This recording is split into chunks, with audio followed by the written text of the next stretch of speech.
కళ్యాణ్ ఏమైనా కాపాడుతాడేమో కానీ వెంకటేశ్వర స్వామి మాత్రం నిన్ను వదిలిపెట్టడు. కొండని నువ్వు అవమానపరిచావు.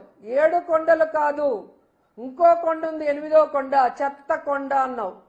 ఎంత పెద్ద మాట అన్నావు. అసలు ఆ మాట అనటానికి నీ నోరు ఎలా వచ్చింది?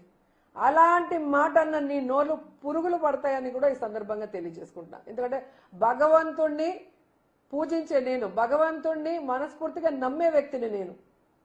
ఆ భగవంతుడి గురించి మీరు తప్పుగా మాట్లాడితే ఈ జిల్లాలో పుట్టిన అమ్మాయిగా నేను సహించను.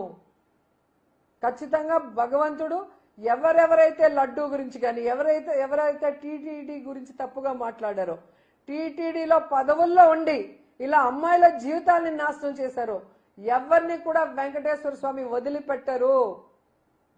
సో ఇప్పటికైనా బీజేపీ వాళ్ళు కానీ హిందూ ధర్మ సంఘాలు కానీ అందరూ కూడా బయటకు వచ్చి దీని మీద ఒక స్టాండ్ తీసుకోకపోతే ప్రతి దేవుడి దగ్గర ఇలాంటివి